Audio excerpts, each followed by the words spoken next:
Hello, everyone, and welcome back to Season 3 of the World with Nate podcast. I'm your host, Nate Allison. This podcast episode is sponsored by Mattress by Appointment Cedar Falls. Contact Katie Hine for your mattress and let her know that the World with Nate sent you. Thanks, Katie, for supporting me and all that I do. Today, I wanted to have Armin, our next guest, on and talk about his experience.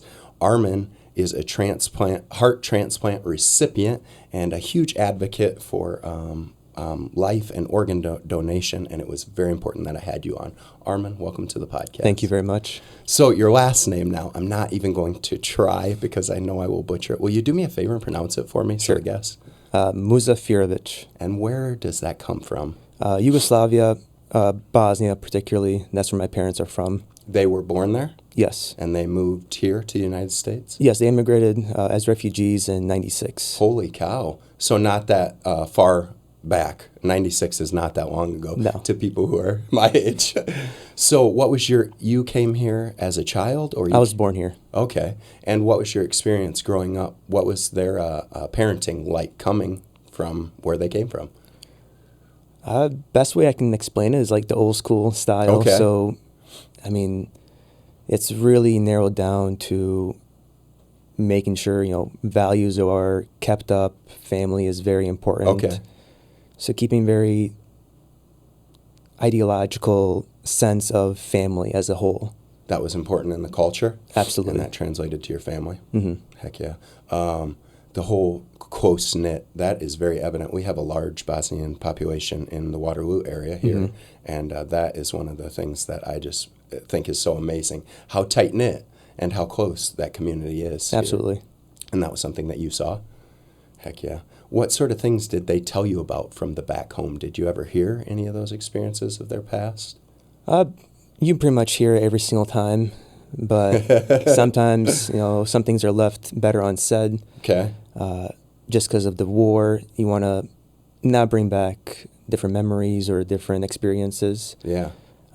Sometimes it is brought up, and you just have to embrace it and really just learn about the history of it. Learn from it and try to not have it happen again. Heck yeah, those same mistakes. And, history repeats itself, so once we learn from the mistakes in the past, it's better to not have it repeat itself in the future. Absolutely. You grew up where at? I primarily grew up in New York. Okay. Central New York, Utica. And then for 15 years lived there. And is that city? Sorry. Is yes, that like it's a a big city. Yep. Bigger than what we live in currently? Pretty much a similar size, okay. I'd say. We just don't have enough corn in New York compared to here. I mean, if you go outside the outskirts a little bit, you'll have corn, but in Waterloo, it's pretty much down University, you have corn on both sides. So that's quite the different experience than what you were used to.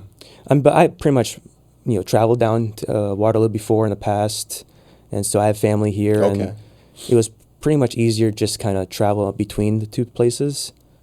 And made it a little bit more welcoming in a sense. Yeah, having family here mm-hmm. for you when you got here. What was the reason for you guys moving? And what was that like, So with the 2008 recession, both my parents had lost their jobs. And so they were in and out, working whatever they can find. Yeah. And then we were here at a wedding in 2011.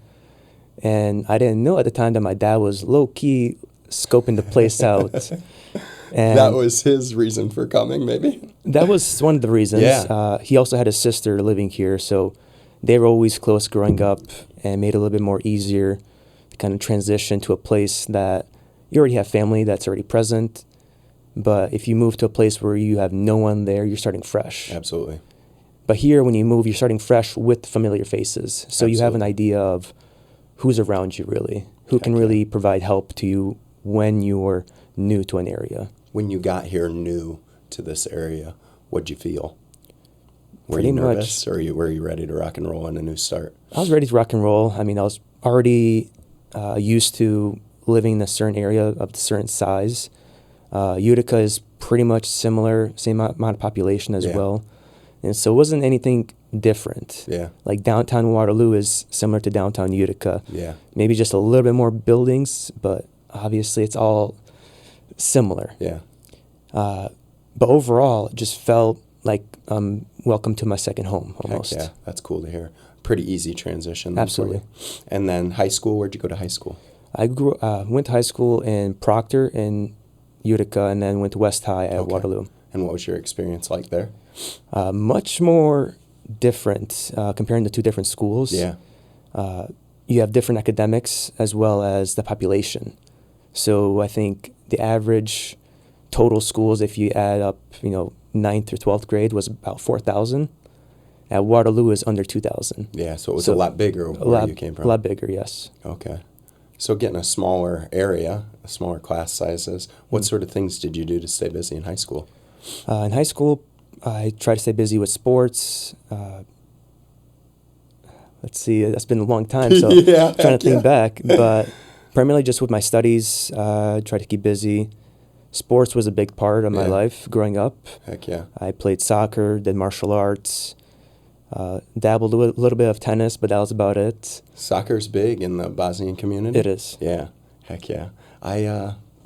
My first experience when I went to Iraq, the kids there kept saying football, and I was just a dumb American, had no idea, so I pull a football out of the back of the truck, and NFL football. No, that was not what they were talking about. They wanted soccer balls. Yeah. So that was quite the experience for me, and just the worldality of soccer. Mm-hmm. In the U.S., it's just a small percentage of the people watch soccer, but when you get outside of the U.S., people live and die for soccer, and that's pretty cool to see. And it's been growing since, the 80s and 90s a little bit more. Yeah, absolutely. Hopefully it'll be growing more with Messi going into... in Miami. I now. Saw that. So that might give a little bit more a boost to popularity. Yeah, in America. Heck yeah, you're probably looking forward to that, huh? Well, the tickets are already sold out, so I can't go to a game anymore. So I brought you on here to speak about the heart transplant. When did you first realize that something was going on? It goes back to when I was about 17. Okay. I didn't really think I needed a heart transplant. I didn't think I had any issues in the first place. What sort of things were you feeling? No symptoms at all. Nothing until several years later. Okay. And the first initial thing that I took away was my pediatric cardiologist showed me 2 x-rays. Okay. And those 2 x-rays were a normal 17-year-old that he probably saw in the office the same day. And then he had my x-ray. Your hearts? Pictures of hearts? Chest x-ray. Okay. And so it showed the 17-year-old normal, pretty normal size and everything else. Next to yours? Next to mine. And what did yours look like? Mine was 3 times normal size. Wow. And so the chest cavity itself, if you put your fist 3 times, like 3 of your fists together, that's how big it was. Yes. And it's supposed to be fist size? Around fist size, yes. Holy cow. When he showed you that, what did you think? Didn't even probably know. I didn't know at the time. Yeah. Just because that was my first time seeing it, really. Yeah. But through their scope, that is not how it should be. Right. Unless you are a giant, you have a bigger chest cavity, that heart's not going to support you. Right. And for someone of your stature, it shouldn't have been that way. It shouldn't. And so they did genetic testing as well, found that I had muscular dystrophy as the main culprit behind everything. Okay. But I had no symptoms of it besides, just some muscle, not atrophy, but weakness to kind of not have me extend my arms fully or lift my heels off the ground when I squat or something like that. Okay. And so you never thought anything of that kind of Never stuff? thought of anything. I saw specialists in New York. No one really brought up a genetic disease. Yeah. And then I had a doctor at People's Clinic who did some genetic testing and said, you have this, muscular dystrophy Emery-Dreifuss, specific muscular dystrophy that affects males primarily in their teenage years. Okay. And so when I was looking back at my life, I was like, well, I mentioned to my parents at 11 years old, hey, why am I not able to extend my arms fully? And so that kind of led to the doctor's visits all over for the past decade, I'd say. Things started to kind of line up for you then? Like, oh, maybe that is why. But I was so stubborn and so, I guess, just a kid that I didn't want to accept the fact that I had illness, Okay. to say. So at 17, you're like, no, there's Yes, nothing wrong. exactly. But your heart is 3 times the size of normal. 3 times normal size, normal. My heart rate was baseline, resting was around 40, 38, 40. So slow. It's slow, like a runner's pace. Yeah. Like an ultra marathoner's pace. If you're at 38 or 40, you're super shape. But that wasn't the case for you. No. But I was healthy, overall feeling healthy. I was fit, working out. I played soccer, did martial arts, did everything, weightlifting. Wow. Nothing stopped me, really. After all of that, did they say, like, you shouldn't have been doing that? Like, or what was the talk? That no. can't be. No one stopped me from doing anything. I pretty much did what any teenager would do. Doing. Yeah. Like, even when I had my first little mini heart attack, essentially. Wow. Or a troponin spike, which they kind of align it with a heart attack. Okay. But I gave myself a stress test on the mountains in Colorado skiing. And when they called my pediatric cardiologist, he said, and? Wow. So what? Yeah. He's a teenager. He's adventurous. Let him do what he wants to do. Well, that's awesome. So because that's what happened. Yeah. You weren't living a sheltered life at that point. No. Being scared of the could-be's, right? And plus, at the time, I was still accepting the fact that I had this condition and that things were happening. Was that hard to come to grips with? You had said you looked at it and were like, no. At the first, it was hard just because your whole life almost, you were told there's nothing wrong with you. It's just natural things that happen. Mm-hmm. But then one doctor tells you this and that, and you're like, I don't believe that. Yeah.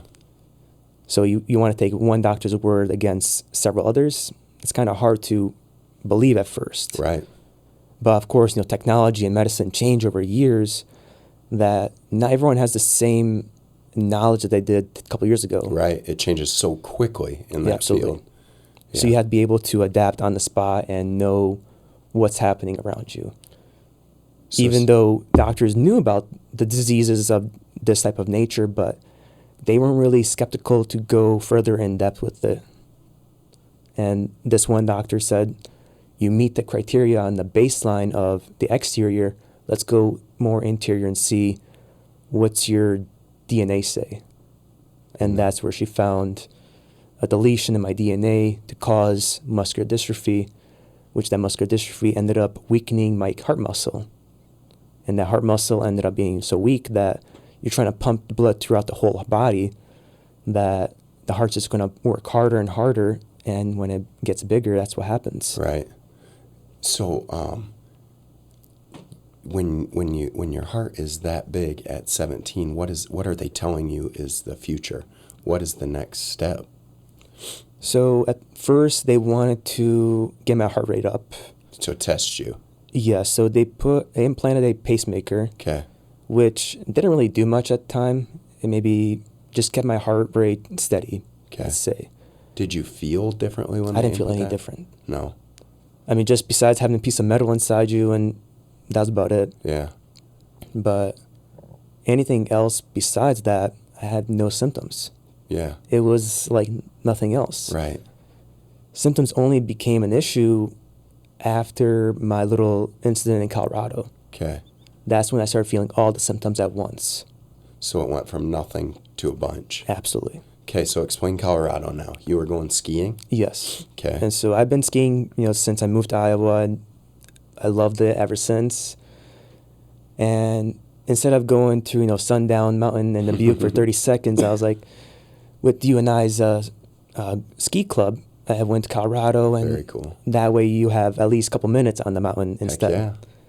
But 4 hours into, my first run, I'm experiencing not like lightheadedness, but for some reason my skis would not click on. And so I thought, my boots had so much snow on them that it just kind of, smushed in there and made it solid. Absolutely. So I was cleaning the snow off, everything's normal, but my skis will not click. And my helmet at the time was a Ruroc helmet, so it kind of has a full 360 cover. And so my faceplate is on, I'm breathing hard, and it's 11,000 feet above sea level. Which we're not used to here. Yeah, absolutely. And so I believe elevation sickness kind of played a role in it.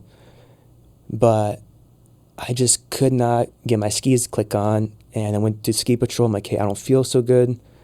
And that's when they just did some testing. They saw my oxygen was down in the mid 80s. Your oxygen rate. It dropped. Wow. And plus, they looked at my heart rate and they're like, why is it 40? Yeah, when it should be 140. Yeah. 120, 130. And I told them, like, it's normal for me. They're like, what the hell's wrong with you? Absolutely. And Because so, you are exerting yourself. I and was. yeah, it should be way higher than that. And pretty much, it is a stress test. You're pretty much working on the mountain, using all your body strength just to push yourself, really. Absolutely. And the skis that I had were, I think, twin tips, so I was able to go back and forth, which I'm not used to. And so I was going backwards and sideways. I'm like, your butt. I didn't want to do that. Yeah. Because at sundown, it's only one way. It's going forward. Yep.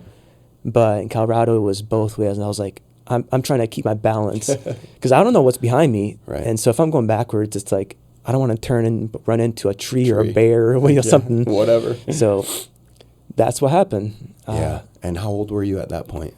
I was What point 19. in school? You were at UNI, correct? I was at UNI. I was a sophomore, second semester, just about to start my second semester.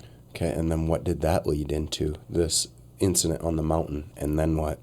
And so I'm trying to recall everything. Yeah. It kind of gets emotional at times, but I mean, that's why we're here too. Heck yeah. And take your time. this was January 2nd, so around the time I already made it to Colorado. January 3rd, making my way back home. Okay.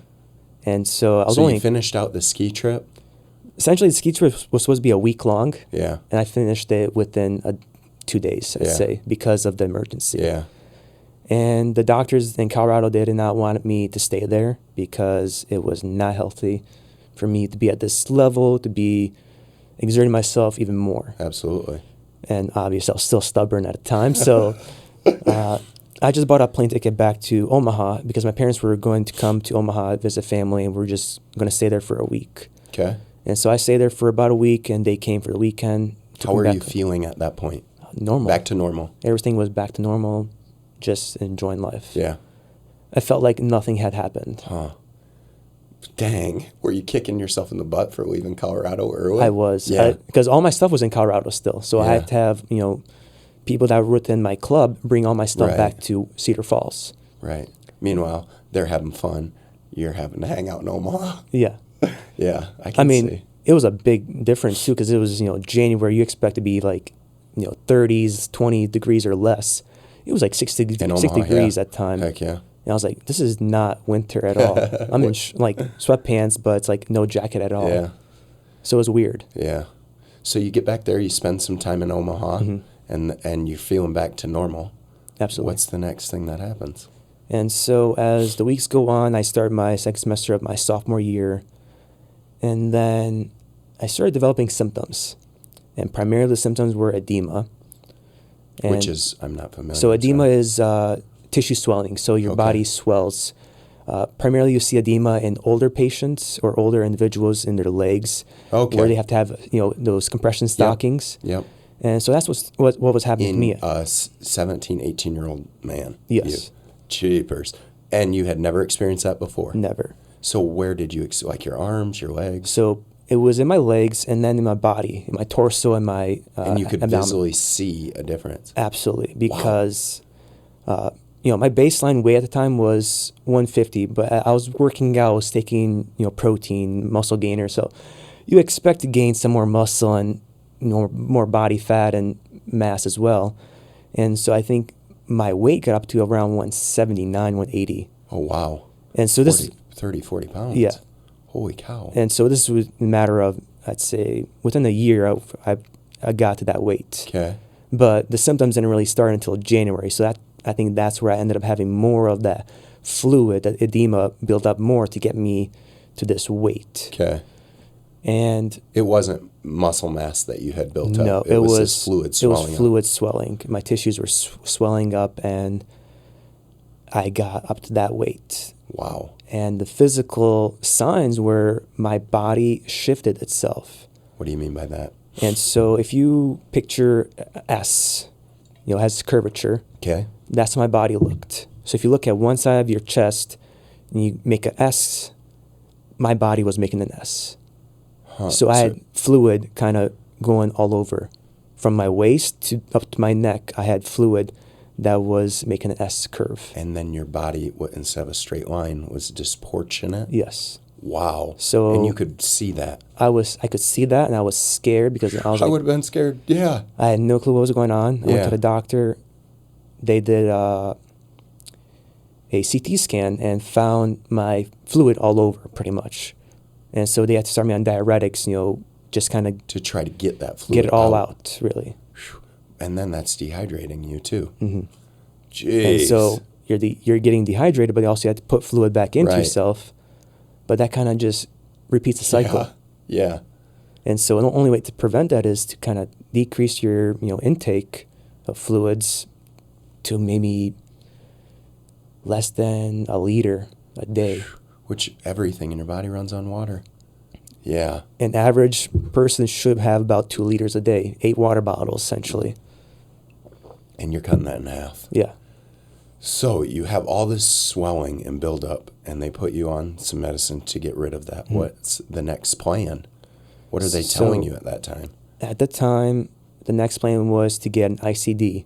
What is that? So it's an implanted defibrillator, essentially. So a defibrillator they find in the hospitals, like the patches they put on you. Yep. This time you'll have a mini one inside your chest now. And that does what? So if your heart rate, spikes up, let's say, past a certain amount, or if it decreases a certain amount, it'll spike. Gotcha. It'll shock you. Gotcha. And was that nerve-wracking when they're telling you this? No. You were just ready? The doctor said, you have to have this. It'll be better for you. I was like, all right, we have to have this. In that. Yeah. I had no other choice. Yeah. I was already, getting sicker and sicker, and this was supposed to help me. Yeah. And so imagine my heart rate going from 40 now to 80, and now it's actually working. Yeah. And because they put electrodes that connect to the electrical system of the heart, now it's actually, conducting the impulses to get the heart rate. Like it's supposed to be. Yes. Yeah, so what did that feel like? A new man or still the same? Still same. Huh. Had no other symptoms like with the heart. Yeah. Besides just functionally the edema was taking over my whole body. Yeah. Which sucked. Yeah. Because I was still going to school at the same time. Classes, and all that. Everything. And so imagine, every 5 minutes leaving to go to the bathroom. Because that was one of the side effects of the diuretics, is having to pee all the time. Yes. Damn. And so I told my professors, hey, I might have to leave the room earlier than expected or multiple times. And they said, okay, do whatever you need to do. Thanks for informing us. Yeah. But after the surgery that I had for the ICD, it was supposed to be a quick in and out, maybe the next day discharged. Okay. But when my heart was so diseased that they could not do it the first day. They couldn't implant that the first day? No. What do you mean by diseased? It was too enlarged. Your heart was? So hypertrophied to a point that they could not pinpoint exactly where to put the electrodes. Wow. And so they had to go the second day, and they did a little incision outside my ribs to put electrodes outside, I believe. So put outside and inside to kind of get my heart functioning and working the way it should be. Wow. That is hard to even fathom. And that brought more complications, even more. What sort of things? And so besides the fact that I didn't go to school for the next 2 months, I was doing online classes before, it even existed. It existed. Yeah. I ended up having to do another 2 more surgeries after that. And so within the span of, 2 months, I was already back in, I think, 3-4 weeks later, having Who's taking care of you? My parents and myself. Wow. Just, man. Where was your head at? Did you know it was going to work out at that point? What were you thinking? Push forward? Pushing forward. At the time, I was so driven into school that I was like, I have to go back to school the next day. I have an exam. I have a final. I have this and that projects.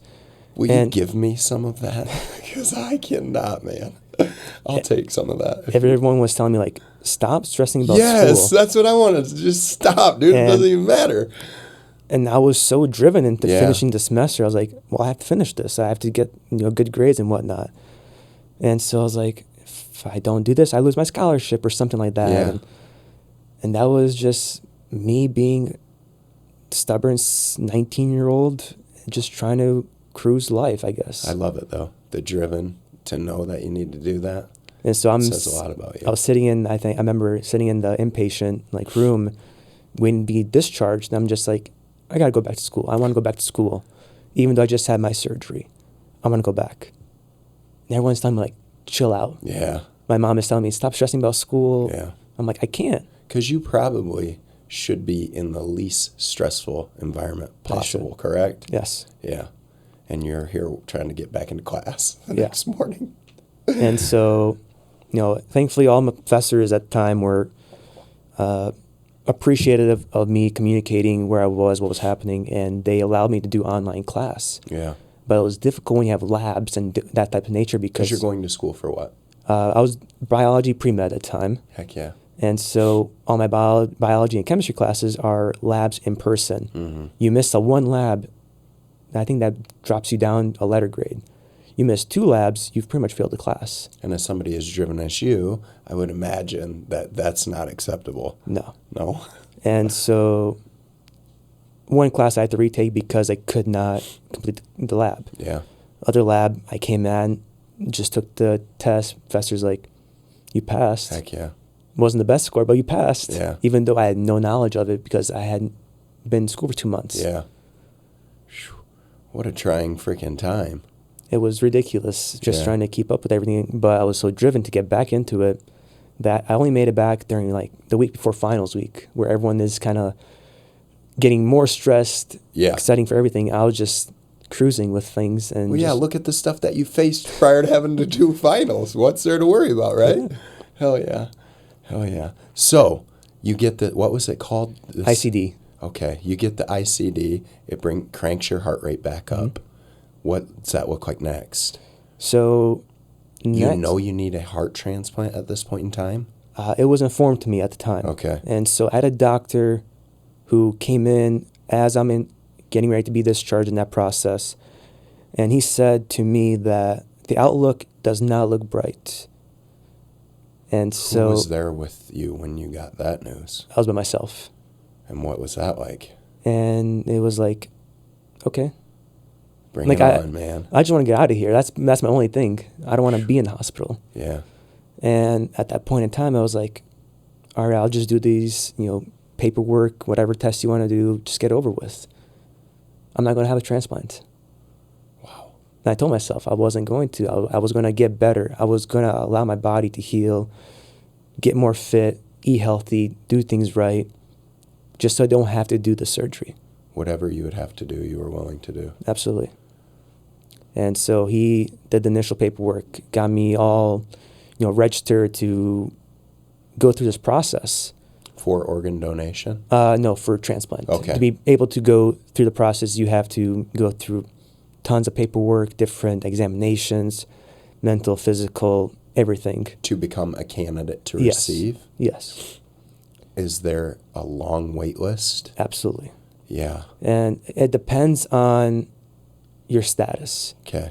What sort of things affect status? Age? Not particularly. Okay. It is one of the factors to look at because if someone's 70 years and older, it's going to be harder for them, just looking at the life quality of life, really. Right. But if you're a healthy 70-year-old, it's possible. Yeah. But if you meet the certain criteria, if you're a smoker, if you Okay. drink, if you have certain attributes to your character, it might push you away Okay. from receiving a transplant. But you might be a candidate for an LVAD, And that is? left ventricular assist device, Okay. which is what I ended up receiving. Okay. Explain what that is. And so, best way to explain it, how... Damn. Yeah. Put me on the I spot. don't know. I mean, Trying to put it in that easy. everyone can understand, Yeah, really. absolutely. Imagine And this is called an LVAD? LVAD. Okay. So imagine you watched the movie RoboCop, right? Yep. Absolutely. I became a robot, essentially. Okay. And that is hooked to your heart? It's hooked to my heart. So it's hooked to the aorta and the left ventricle. Okay. And so it's a machine that's implanted inside your body. And you have a drive line, which is the external source coming out of your body into a machine on the outside that's digitally telling you what's, levels and everything that's going on. And it's hooked to 2 lithium batteries. Okay. And so essentially I was a robot. So this is a little computer that's running your heart, per se. Pretty much, yeah. Yeah. So you have a machine hooked up to a mini computer. And that was outside of your body? Yes. So you always had access to that data? Yes. So data is always present here. You just click one button, it shows everything. Wow. Yeah. What did that feel like? So that surgery was the longest that I had. It was also the longest hospital stay I had as well. It pretty much doesn't allow you to have a heart, not a heart rate, but a pulse. So I was pretty much pulseless for 10 months. Huh. So your heart just keeps running? Your heart is constantly being run with blood flow from the machine, because the machine is not your heart. So your heart wasn't even working. It was pretty just much there. It's just there. Blood is being pumped through all the ventricles, and you're just kind of cruising through life, just having blood flow normally how it should be, but now it's through different tubings that are connected to your heart now. Yeah. And that is what is pretty much keeping you alive. Is that something that was a long-term fix or a short-term fix until you receive transplant, or what's that look like? So LVADs are typically a bridge to transplant. Okay. But for some individuals, if you don't meet that criteria, you're on this for lifelong. Right. And it's not a good outlook if you're on there for too long, because the machine itself, blood is pumping through. So blood can get clotted up as well. Coagulated. And so if it gets clotted, well, the only way to fix that is to replace it. Yep. Or if it's not caught in time, that's... heart attacks, clots. And anything can happen at that point. Absolutely. And so it's a really crucial device to help you prolong your life. Yeah. But it's not a cure at all. Right. Or life-sustaining. Per se. It was, you really look at life differently when you have this machine. I am sure. And my whole life changed. The way I ate, the way I showered, What sort of things? Do a before and after for me. So let's say before, eating wise, you eat salt, right? Salt everything. After you have this device, don't salt any of your food. You can't. Because water is going to be attracted with the salt, more edema. Yeah. Well, that's what happens. Absolutely. But if you have already edema present, well, you just got to lower your water intake. So imagine drinking, liters a day. Now you're down to maybe 500 mils. Yeah, a fourth of what you're used to. And that's what happened. And then we were talking prior to us recording about some of the medications that you're on and some of the side effects, dry mouth and all that kind of crap. Mm-hmm. It could have been nightmarish at days, I'm sure. Absolutely. This machine, sleeping with that, showering with that, did that cause issues? What was that like? Yeah. And so pretty much when I went to sleep, I would have to unhook myself from the batteries and plug it into the wall. Okay. And so the wall charger, essentially it had, I think, about 25 to 30 feet of slack, where I put it in the living room. That way I have access throughout the whole first floor of the house. Yeah. I can go to the bathroom and most importantly to the kitchen. Yeah. If I needed food. Yeah. But then I can also go back to my room. So I had access, to at least a 20 feet radius, I'd say. While you were hooked up? While hooked up. Okay. But unhooked up, I am unlimited. I can go anywhere I want. Yeah. But with the edema, I was already limited to how far I can walk. Yeah. And so during the night, I'm hooked up. During the day, I'm on batteries. And the batteries usually run between about 12 to 14 hours. So once it beeps, you change out the batteries, put it to charge, put a new set on. Did you ever feel like you were close or like have anxiety about that stopping? Your entire life is in the palm of your hands on a computer. I mean, when you think about it, Yeah. at that point in time, I didn't really think that much about depression or anxiety or anything like that. Nothing really hit me. It was only keep going forward. Just keep moving. Yeah. Stay positive and just, this is only the little stuff. Yeah. You'll get better. Yeah. You'll get better. You just got to keep moving forward. The staying positive, was that ever hard for you? No. Everyone was so shocked. Yeah. Like how are you staying positive throughout this whole adventure, really? Is that the type of person you are? Is that the type of person you've grown into? I would say it's all my life, my experiences, my upbringing has brought me to that point. Hell yeah. And so it kind of developed me into that person. That is awesome to hear. Instead of using those things in our life that some people label as trauma, hardships, using those to know that you're the reason why you are who you are because of those things. Whew, that's powerful, dude. Hell yeah, I love it. So you have this temporary computer hooked up. You're on the wait list for a heart?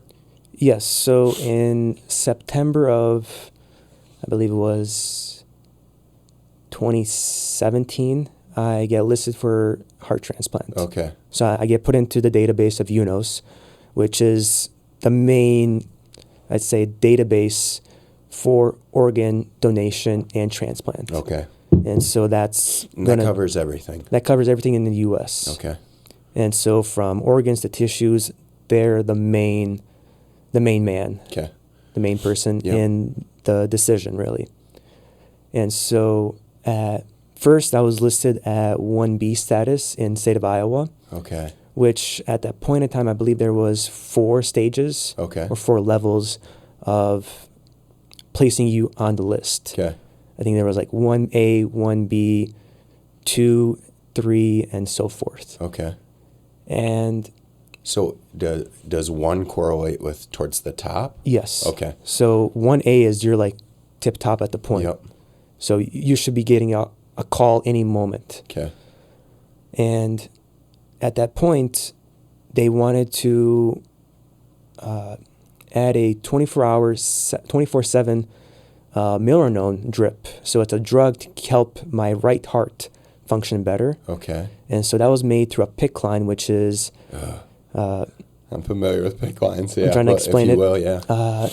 So imagine, you're getting blood drawn when they put the little needle in and get the lumen out. So I had 2 lumens here, which was placed permanently. All the time. It never leaves you. Never leaves me until the doctor takes it out. Yep.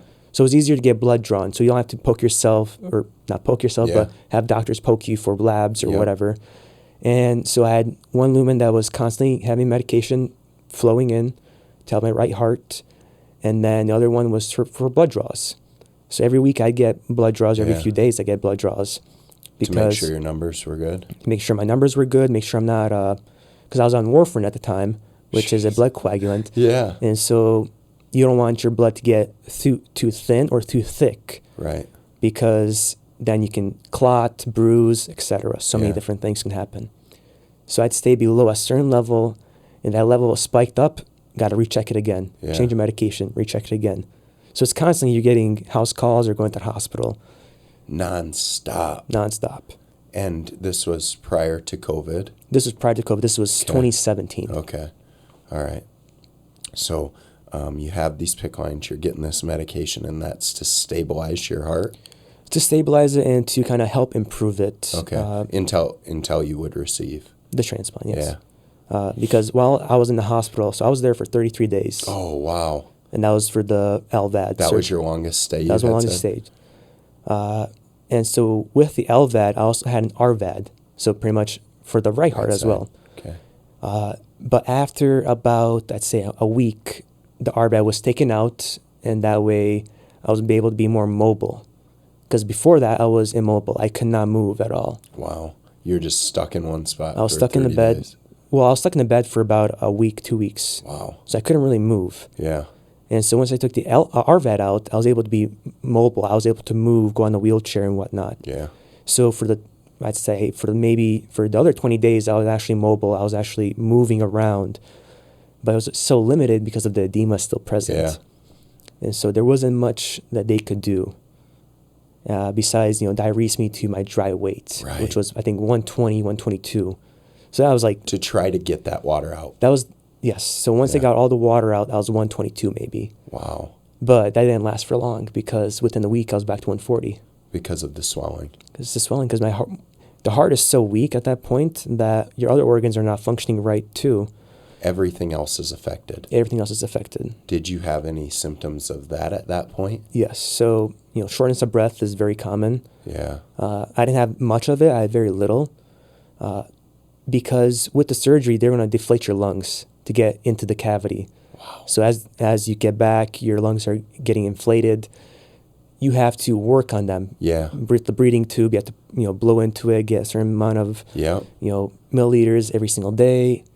Actively work that back up, yes. Correct? You can't just let it normally go. You have to blow into a machine, essentially exercise your lungs. Exercise your lungs. Yep, perfect way to put it. And you have to get to that point where it's like, okay, cool, I'm at a normal standpoint of a normal breathing capacity, but if you have fluid in your lungs, you want to get that expelled out. You don't want that there, which is going to allow you to have more shortness of breath, going to make everything else worse, really. Yeah. And you were dealing with all that crap. So that was at 17. The LVAD, how old were you when you got that? So the LVAD, I was 19 turning 20. And I had read that your heart function was under 15% when you got that? Yes, so around, I think it was 15% or so, which, is very below normal. Yes. Around normal is around 55 to or so, 55, 60, above the 55 range. Yeah. Anything below that, that's really pushing it to certain levels of heart failure. So between, let's say, maybe 40 to 50, you have one stage. Anything below 40 to 20 is another stage. Below 15, that's like end stage. Yeah. That's like everything else that can really go worse for you. Yeah, and that's where you were at. Yes. How long did you have to wait for the heart transplant? So I waited from September to about March. So about 5-ish months, 5-6 months. And what was that time like? So it's really stressful because you're expecting a phone call 24/7. So your phone cannot be married off. To that thing. You have to be, essentially, yeah. Yeah. You have it on you 24/7. You need to answer any call that comes through. So any spam calls that came through, I answered. Yeah. Because it could be the hospital. Don't know. You don't know. Because hospital numbers are always going to change because you have different area codes. Maybe they went to a certain location to allocate a heart, or they went, or some doctors are just not from the area. So you don't have a 319 or a 515. You have a 789, whatever is available. Yep. And so you answered any phone call that came through, except, outside the country. Yeah. But anything that came through, you answered right away. And I had a lot of spam calls. I can't imagine being on the other end of that, thinking it's your heart transplant and it's somebody trying to sell you junk or whatever, car insurance or whatever. Yeah. And so you have to deal with that. Yeah. And so at that point, I was waiting for the call. Are you in school at this point in time as well? No. So August rolled around that year. I had a full ride, but I had to defer my year. I had to stop going to school. Because of your medical issues? Yes. Yeah. Because with the LVAD, you are hooked up to the machine. If the batteries run low, you have to switch them out. So I'd had to carry at least a 20-pound bag with me, plus my backpack. Right. Not feasible. Not feasible. And then I had a drive line coming out my side, which was my main source of power. Yeah. So if anyone tugged on it, pulled on it, got close to it, it was so sensitive because if it gets dislodged or if it gets ripped out, you have to get emergency surgery right away. Yeah. And the only place close to Cedar Falls was Iowa City. Yeah, hour and a half. No one in the area can do this surgery because they're not qualified. Right. So you have to have qualified specialists. Yeah, and specialized care and monitoring. So all of your care basically took place in Iowa City then. Yes. Yeah. UIHC was my third home essentially. Yeah. I knew that place like the back of my hand, so that became my home. Yeah. What was that experience like? I mean, I spent a little bit of time down at the University of Iowa. What was your experience like basically living in a hospital? How'd you keep that fun? You don't keep it fun. You don't? Yeah. I mean, you just watched all the TV. Essentially, I watched reruns of Friends. Yep, every day. Skipped, like, I was watching, I think, Guardians of the Galaxy, maybe 1 or 2. It's like not even the beginning. You're watching in the middle. Yeah. So it's like I have no clue what's going on. Right. It's just on. It's just on, and you have to watch because you have no other choice. Yeah. Or you call up volunteer services and get an iPad. And on the iPad, I was like, what am I supposed to do? I'm already bored. Yeah. Like, even though I have it in front of me, I'm just going to play Candy Crush. And I'm like, I'm out of lives. I can't do anything. Yeah. So you just have to keep yourself occupied, really. Yeah. And it was tough. And having a support system is the biggest key takeaway, because without a support system, you are going to feel miserable. You're going to feel left alone. Yeah. And you're going to feel depressed. And so if you don't have a support system in that crucial time, it's going to make life miserable. Absolutely. And I was thankful and grateful to have family and friends visit me throughout the hospital stay. Even though the first initial weeks I was in and out of conscious state, that I had no clue who visited me until after I saw pictures or videos. But after, you come to your conscious state, you see who was there, what was there, where you are, you start to accept what happened and move on from that. And so don't dwindle in the past, keep moving forward, and just try to stay positive as much as can. That is the theme of this, is you keep moving forward. So March 17th, you got the phone call. Yes. For a heart transplant. What was receiving that call like? So this was my second call of the year. Okay. First call was on January 2nd, right after New Year's, at 2 o'clock in the morning. Get out of here. Yep. It really came whenever. It comes whenever. Whenever they have it available, that's when they call. And so my first call was not the best. Okay. It was the doctor explained to me as a 99% match. And he's like, I wasn't 100% positive on that because there's different markers you have to look for. You have antibodies between the donor and your antibodies. And so if one of the levels are higher than the other, well, you have a harder time fighting the rejection in the hospital. Yeah. And so my doctor was like, we're not going to go for this because you would have been in hospital way longer than probably before. Oh, wow. So there you have a heart, but it's not good enough. Yes. Or it doesn't match, so you can't even use it. So it matched with the blood type, it matched with the cavity and everything else. Yeah. But it wasn't just because it wasn't perfect fit because of the antibodies. Yeah. And so the second call, March 17th, I get it, and it just left me puzzled, really. I had no words. I remember it like it was a typical day. I was hanging out with my brother, playing video games, and next thing you know, ring, ring. Yeah.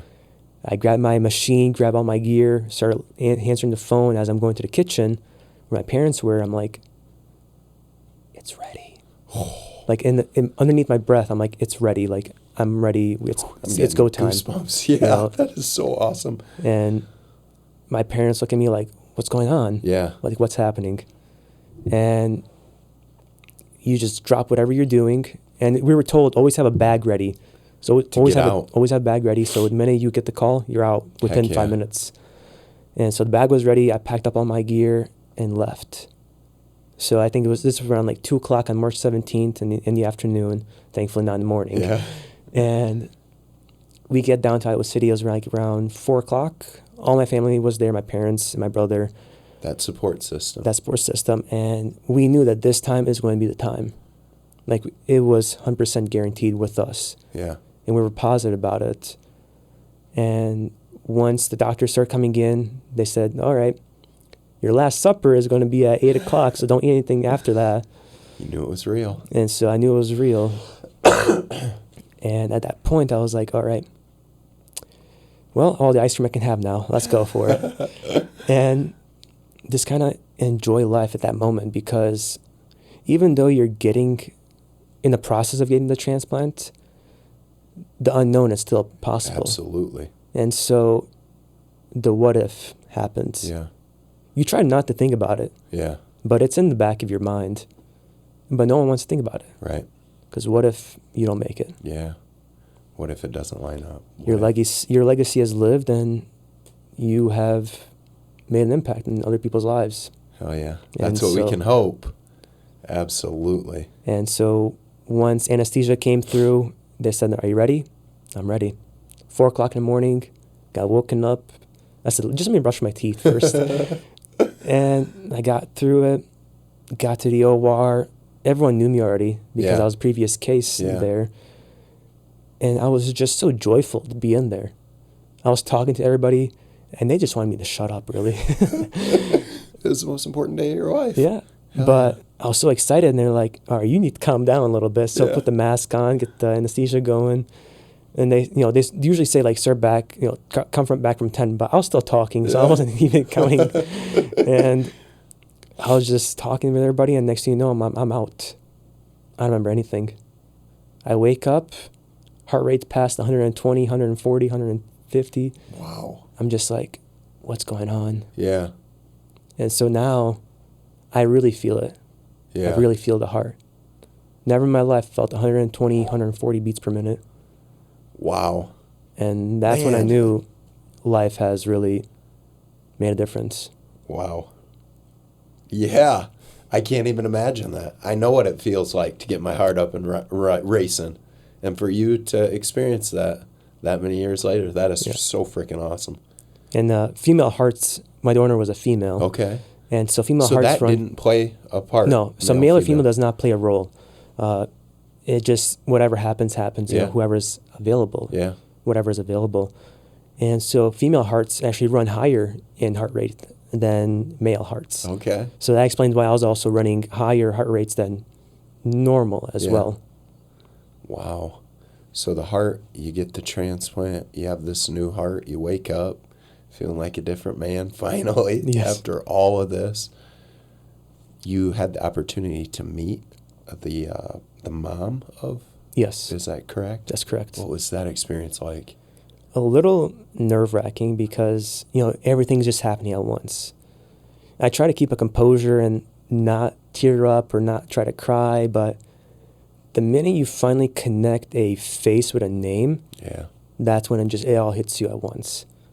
So you just let it rip. Heck yeah. Don't hold back. I can't imagine that moment. And I took the opportunity to watch some of the donor network videos of people close to the donor's family listening to your heartbeat and to see their reactions. Man, that's what it's all about, right? Absolutely. Giving life. Absolutely. So now that you've experienced this, you graduated from Northern Iowa? Yes. And you're going to school for what now? I'm at Iowa State studying in grad school for biomedical sciences. Heck yeah. What is your long-term goal? What do you hope to do in the future? So long-term goal would be to become a physician, and not sure in the field yet. I have my doctors pushing me to cardiology. I bet. You are the ultimate spokesperson. I kind of want a nice life-work balance. So anything that's possible, really, because life is all worth the possibilities, really. There's a wide range of stuff you can do. There's different specialties you can go into. So don't just narrow down into one little niche. Just make sure you expand yourself, really. Heck yeah. So right now you're in the process of just figuring it out. Just figuring it out. Just go with the flow, and whatever happens, happens. You can't dictate your life. You have only a certain amount of controllable things that leave everything else that's not controllable out. Hell yeah. Focus on what's controllable. Absolutely. And you have seen that firsthand with your experience.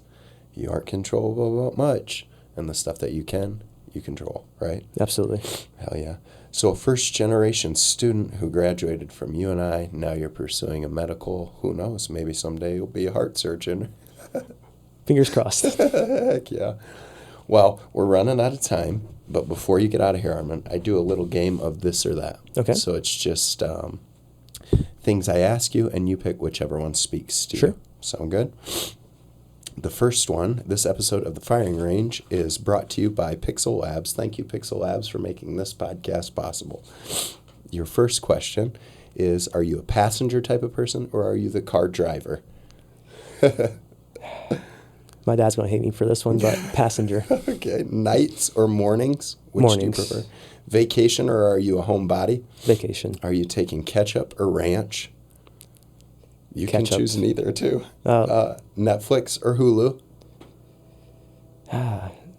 Netflix. City life or country life?